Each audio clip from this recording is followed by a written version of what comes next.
This is 7:30 Tea with Ree. So I'm like, oh my god, I'm literally stranded in a flooding canal. He's like, oh, I hope you don't mind. I invited my friends. When he pulls up to pick me up, he's in a weird-looking van. Ree is spilling all the tea. Hello, everybody, and welcome to 7:30 Tea with Ree. Oh my god, I hope you guys are all doing well today. I'm laughing right now because I don't know if you guys know this. I don't know if I've ever told you this, but every single time before I film an episode, I always play my theme song again. Like, I play it all over again just so I can get in the mood, like in the setting, like in that headspace. So I was just listening to it, and I'm like listening to it, and I'm like, woo, yeah, Ree is spilling all the tea, like fully, like trying to hype myself up and to get into it. It definitely helps, especially if I'm like not in the best mood. Like, that shit uplifts me every time. It kind of like reminds me, like, you know what, yeah, you are a boss bitch, like you are a boss ass bitch, and you got this podcast and you work hard and blah blah blah. Like, sometimes I need the extra confidence boost, so I'm glad that I do that sometimes. Also, I am getting very used to recording these in my car lately. I started off recording these in the library, but now I've been doing it in the car. I think that the audio sounds just as good here because I don't know, it's like more compact. Because when you're in a studio, like, usually it has to be smaller, or like the room has to be, like, I guess, made of like sponge a little bit, if that makes sense. Because let's say if I was recording this in a bathroom or a bathtub, it's going to echo in there because of the material of like the walls. It's usually flat and tiled out and everything, compared to if you're in a studio, it's usually like carpeted or spongy. You get what I'm saying? I feel like that makes sense. But anyways, how are you guys all doing today? Today, for me, I'm honestly not in the best mood, but I'm glad that I'm at least recording this because it's helping my mood a little bit more. I'm not in a great mood because I feel like, and this should be a normalized thing, and that's why I'm talking about this, what I'm about to talk about. I feel like around the holiday season is like a mix of good and bad, because I don't know about you guys, but like, I love the cheerfulness of like, oh my god, like the holiday season, Christmas is coming, Thanksgiving, blah blah blah, like family, you know, like sometimes it's happy, it's cute, it's sweet, but then like other times it's also kind of difficult because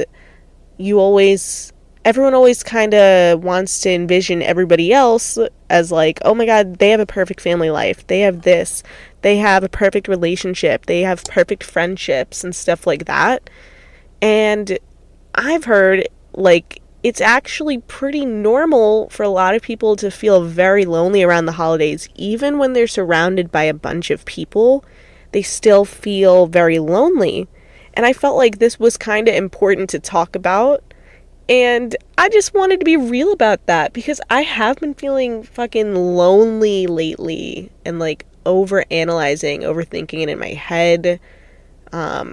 Sometimes I feel just very like unsupported, or like, oh, maybe I'll never find my perfect partner, or like maybe I'll never have like the perfect relationship with family, which I do have a pretty good, decent relationship, but you know, every family has its ups and downs.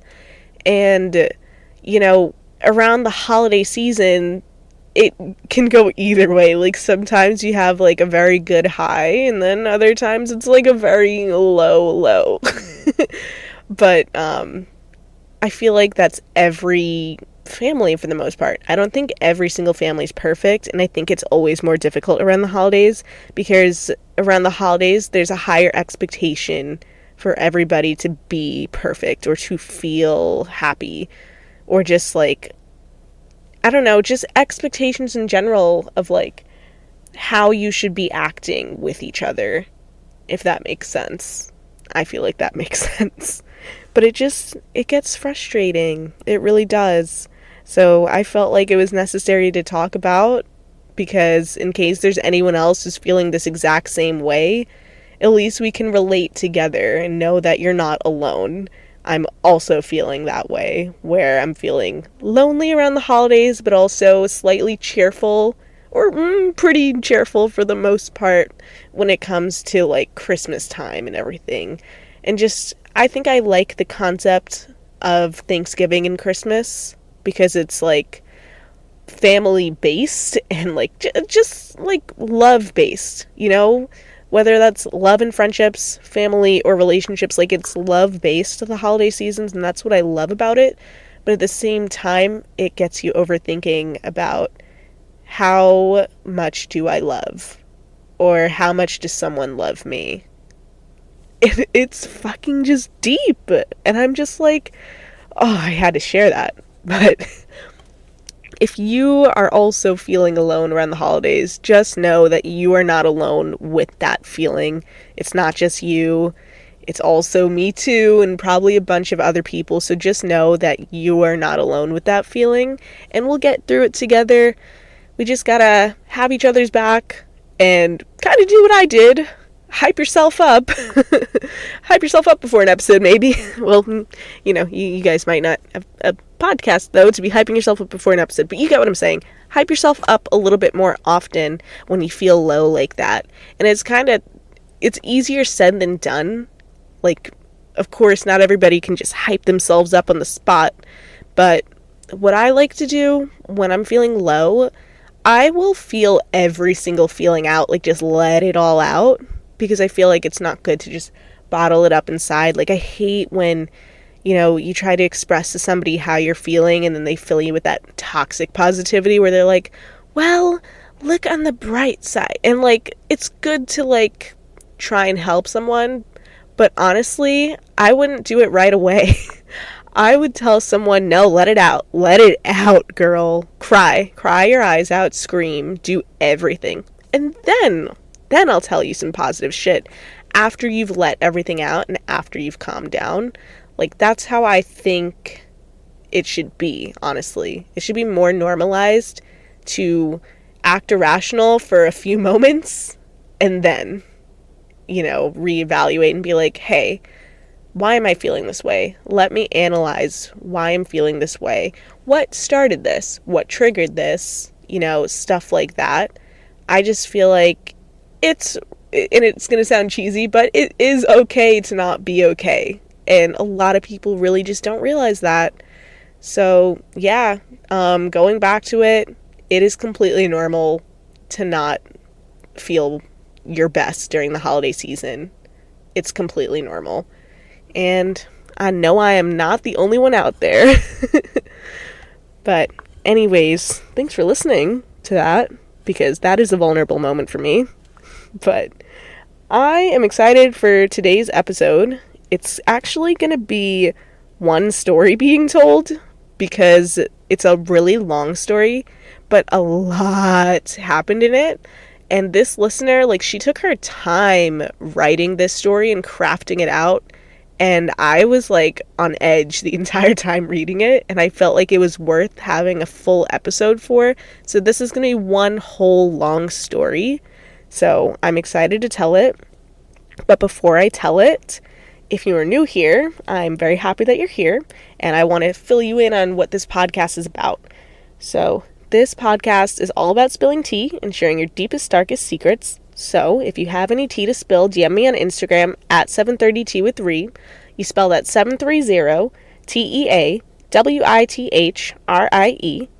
Or you can DM me on my main Instagram account at Rihanna Flores, and you spell that RIEANNAFLORES. And if you wish to be anonymous, please let me know. Your story should be up to 500 words or less. And if you want an audio voice message sent in instead of typing out your story, please just keep it up to 5 minutes max. And without further ado, let's get into today's crazy story. This is the craziest story that I've ever gotten sent in. So let's get into it. This one is called Her 22-year-old boyfriend locked her in a hotel room so he could cheat with 15-year-olds. Yeah, it's a wild title. It's really wild, and the story's really crazy. So I'm just gonna read it. I'm gonna read the entire thing and then give my opinions at the very end, as I always do. Also, by the way, guys, this girl is in the army. Just keep that in mind as I read this so that it makes more sense as she kind of describes everything in the story. So, the story says, my ex peer pressured me into a relationship with him. One day, we took a trip to Vegas and I spent $600 on our stay. Then we drove to California where I was stationed, so I went home. 2 days after our little excursion, he fucked his best friend after telling her I was cheating on him. Then a week later, he fucked my best friend because she called him when she was drunk to pick her up from a party on base. He let her sleep over in his room in the spare bed, and she got cold in the middle of the night and jumped on his dick for warmth, even though it was the middle of June in California. Then one of my besties borrowed his car and found Plan B and condoms in the back seat. I decided to ask him about it after she told me. He claimed it was his lady friends and rambled on and on about how he drove her in the morning to buy the Plan B because she had sex with someone at the party and left her condoms behind. I kept going back and forth with both of them. They called my bestie a liar and tried saying that she was trying to break us up. Finally, I go on FaceTime with this lady friend of his and tell her that my ex told me the entire truth, so she may as well come clean so I can hear it from her side. She admitted that they did fuck.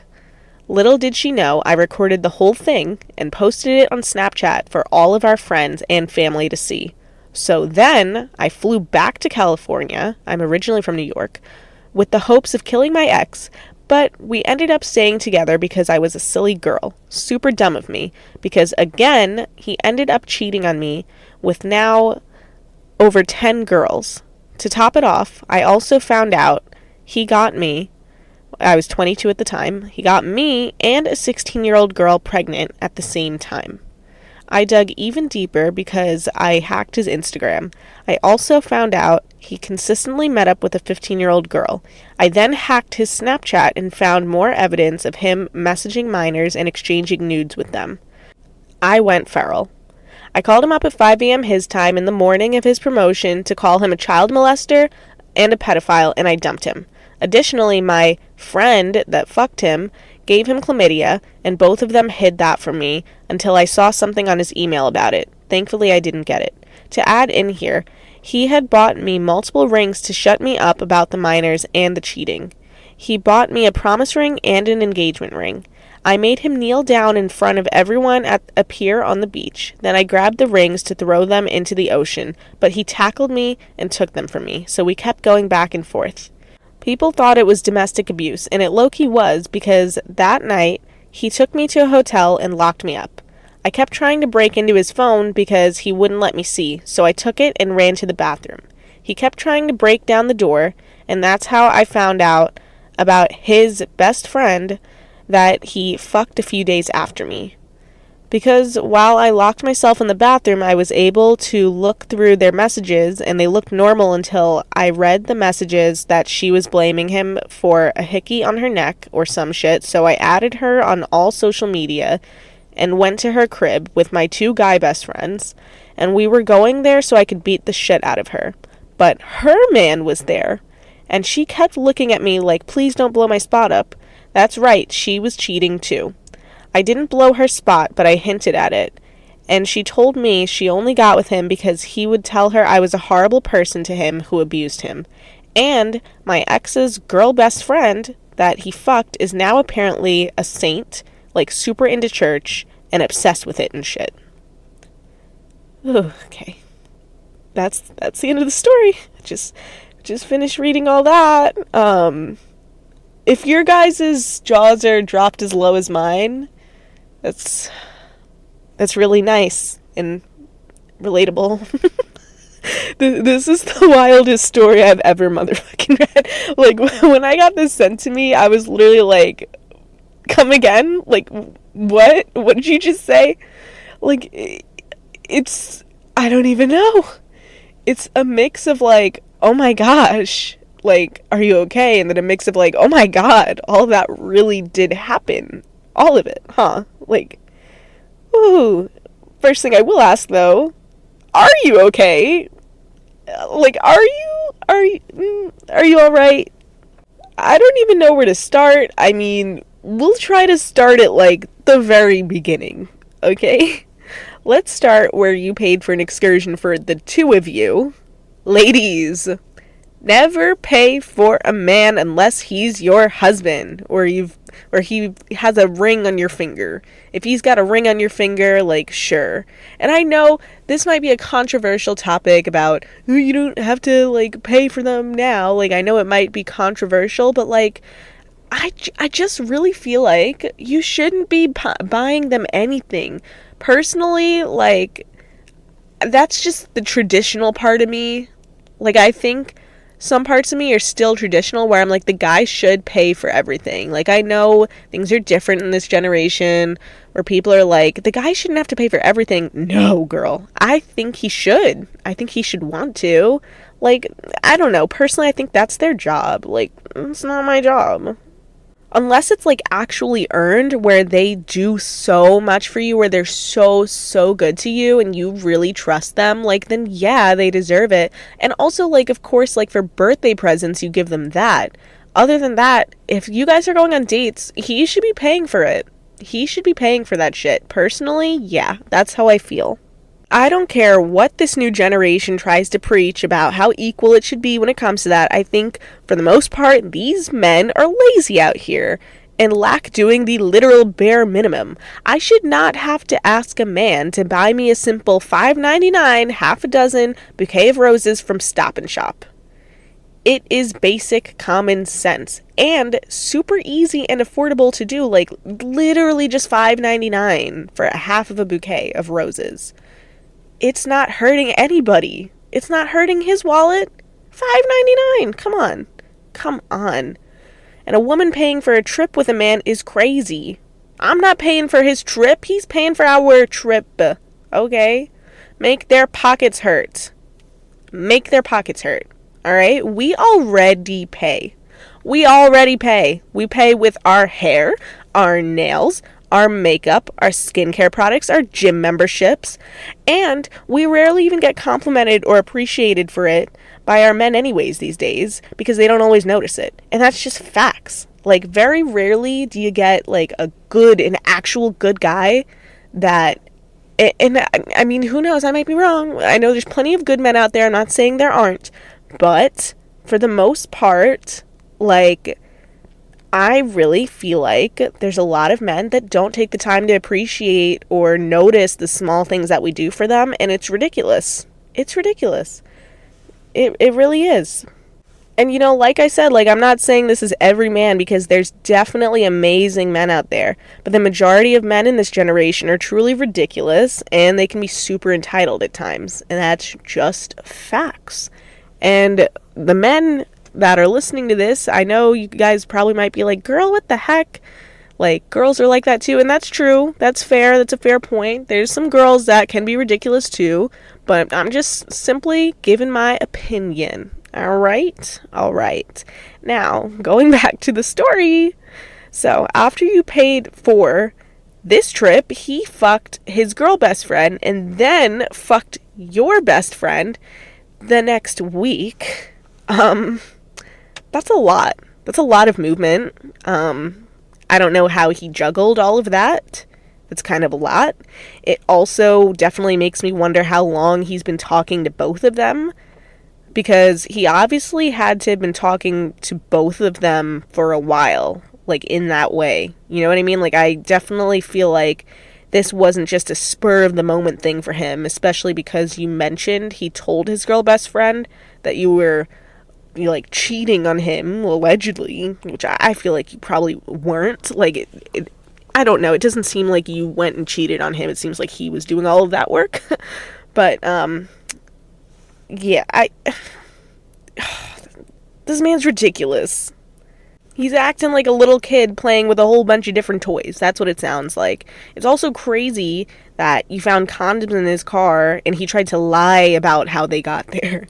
Like, come on now. Like, that lie he told about buying them for his friend, like, that's way too rehearsed. It's almost like he's used to lying like that too.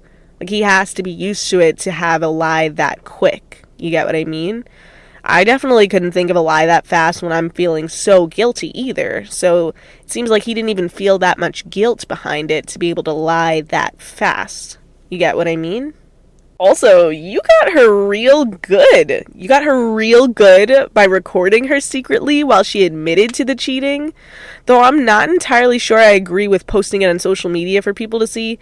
But it's also understandable, especially at that moment when you find out, like, when you were younger and stuff, because you said you were 22 at the time. So when you're like a little younger, it makes sense of wanting to just act even more irrationally, and also finding out so much information at once. Like, I kind of don't blame you. I kind of fully understand it, but it's definitely like it's a controversial kind of topic, because a lot of people may agree with you where they feel like, nah, fuck that bitch. Like, I would post that shit on social media. And then there might be other people that might disagree where they're like, no, like, I don't think that's right, even though she did that. Like, that's a person. Like, but for me personally, I feel like it wasn't necessary, only just because you don't have to stoop to her level of low in that way. Like, that's what I mean by it. Like, I feel like when it comes to things like that, when you find out something that crazy and intense, I feel like it's better to just voice your feelings and then go no contact on them for your own peace of mind. Because once you let everything out, then that's kind of like your own closure. Like, you let everything out, be an asshole to him as much as you want, like, do stuff like that, be an asshole in that way, like, let everything out, and then ghost him. You know what I mean? Because the other girl, at that point, she doesn't even matter. She doesn't matter. If anything, it's more of the guy's problem, because it's his relationship to handle, and he didn't handle that properly at all. He didn't even treat it like it was a relationship. So in that scenario, I'd say, you know, like I said, voice your feelings. Voice your feelings, voice your opinions, let everything out, and then go no contact, because they don't earn the rest of you after you've been hurt. They don't. But anyways, like, going back to it, why did you stay with him after that? Why did you stay with him? Why? I mean, I definitely get, like, when you're younger in the moment, though, so I can't entirely, like, shame you or scold you, because, like, we've all definitely done some dumb shit like that for love when you're younger. Like, even some girls do it now still to this day, because they feel so strongly for somebody, or you don't know, like, what's best for you and stuff like that. So I can kind of understand that part of just not knowing well enough for yourself, but damn, I wish you did not stay with him again after that, because that's so much. I can't imagine how much hurt you put yourself through without realizing it until now.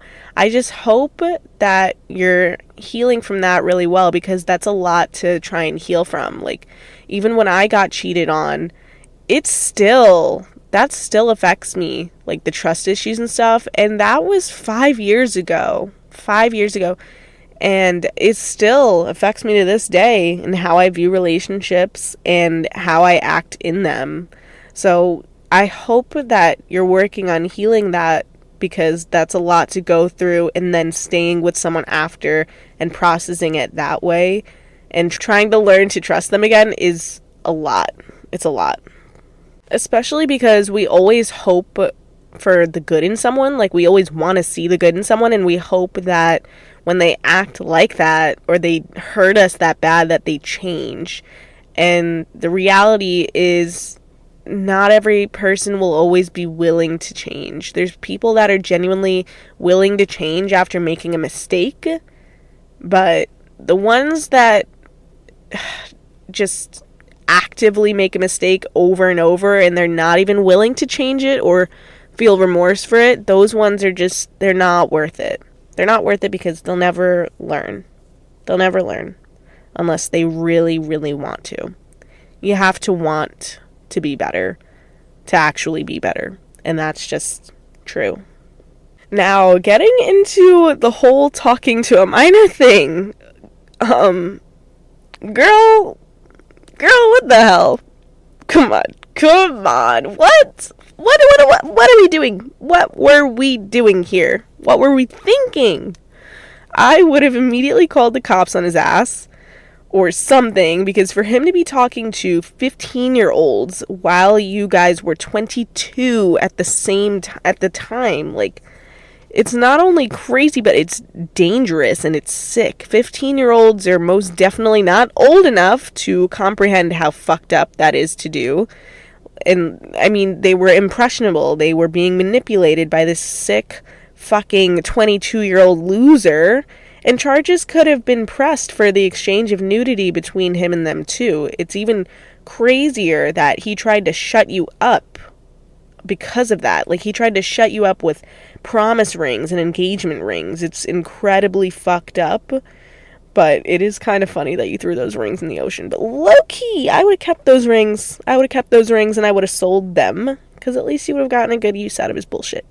But yeah, going back to it, it is entirely fucked up that he tried to shut you up with that. And I hope that those girls are okay and doing well and hopefully learn something from that. I can't imagine how you're feeling knowing that he did all of that stuff, and then putting yourself back in that is really, it's a lot to go through. I can't imagine how you even feel. You probably are still learning, which is okay and normal to be healing. I feel like it's a lot to learn from, and that's all I can say. There's a lot to learn from. It's a really, like, big experience to go through, and that takes years to heal from, like, really and truly. And that might suck to say, but that is just true. It's not something that you can overcome, like, super fast, but it doesn't mean that it's impossible, you know? Like, I think there will come a time where you'll fully be okay and you'll be healed, but the wound will always be there. Even if it's a healed wound, it's still a scar that's left on you, metaphorically speaking, if that makes sense. But I can't repeat it enough. Like, I really hope that you're healing from this, because this is a lot. It's a lot. Going back to the cheating on you with his best friend is crazy, that you found that out by him locking you in a hotel room. Like, that's really toxic. Really, really toxic.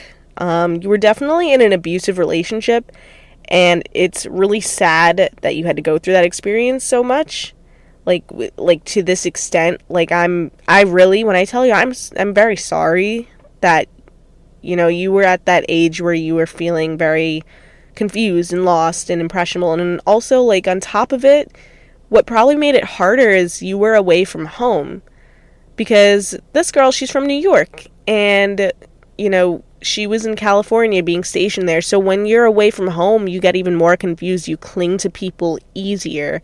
So I think that was the case with this, where you felt so comfortable with him, where it's like, even though he did all of that and he hurt you so deeply, I feel like you were still clinging on to how he made you feel, which was probably safe before he hurt you like that. So it's a lot, and it's hard. It's definitely not easy when you're that age and very impressionable, and it's easier to be manipulated like that. And I'm sure that there were, like, plenty of people that probably have told you, like, oh, just leave and this, that, and blah, blah, blah. But, like, not everybody can actually fully grasp how you're feeling. And I think in that case, it was definitely, you know, something you weren't realizing. Like, you didn't feel like he had the control over you, really. Like, you were thinking it was part of love, probably. And it's hard to kind of navigate that feeling because you're like, oh my God, I love this person, they love me, and they really care about me, and that's why they're arguing with me. When meanwhile, what it really is they're being controlling and trying to make you feel guilty for something that they did. Especially like him trying to buy you all of these rings and stuff, trying to kind of cover up everything wrong that he did, like as if it was nothing. And it's completely fucked up. It's fucked up. It's very crazy to me that he did all of that cheating, you know, just to also be cheated on too with the girl that he cheated on you with, who also was in a relationship, which is also fucked up on her part. So they both cheated while they were in relationships. And he did it more times, but oh my God, this is just so crazy, all of this. I can't believe so much went down with this one crazy man. Kid. He's a kid. We're not even going to call him a man. He's not a man. But by the way, guys, this girl is also one of my close friends, so I know her personally, and like I said, she's in the Army, and I mean, being in the Army, it definitely makes sense why this story is very crazy, because a lot of crazy things happen in the Army. But anyways, thank God you eventually got out of that relationship and found more of yourself. It's definitely, like I said a bunch of times, it's not easy for anyone out there who is in an abusive or toxic relationship. You know, it's definitely not easy. So I just want you guys to know that if you are in one, I'm here if you ever need to talk to anybody about it. Or you can also call the National Domestic Violence Hotline. The number for that is 800-799-7233, or you can text START to 88788. So this is for anybody who needs it. And I just want to say thank you so much for sharing your story. It's definitely not easy to relive something like that when you tell it all over again to someone, or you know, everybody. Since this is to an audience, it's not easy, and it's a very vulnerable thing. But I'm glad that you were able to get all of that out and off your chest, and that you were able to get through it and move on to better things. And I just want you to know that I'm very proud of you and how far you've come.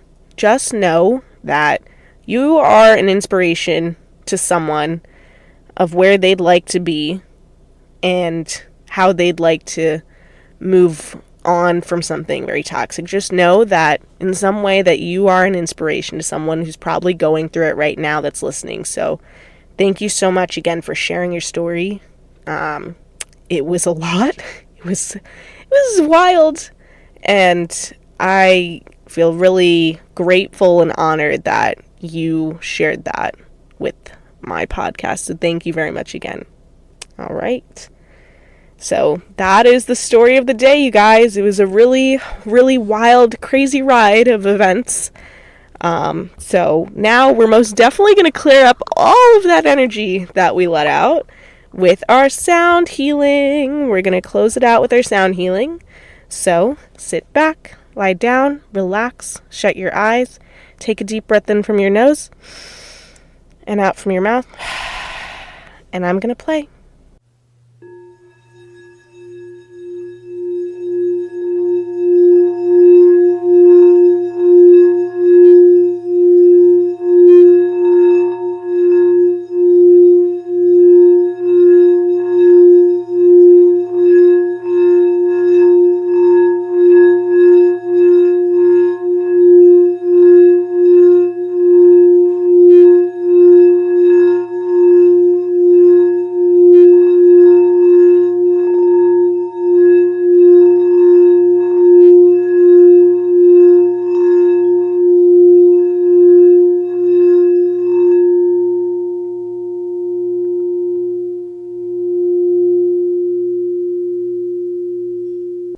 All right, guys, thank you so much for joining this week's episode. I always love having you guys here. It was the bestest time, even though it was a really rough, long ride of an episode.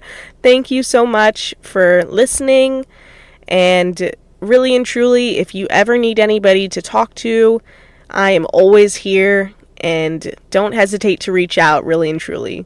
But thank you so much again for joining on today's episode and being patient and listening. And I will see you guys all next week. I hope you guys have the bestest week ever, and goodbye!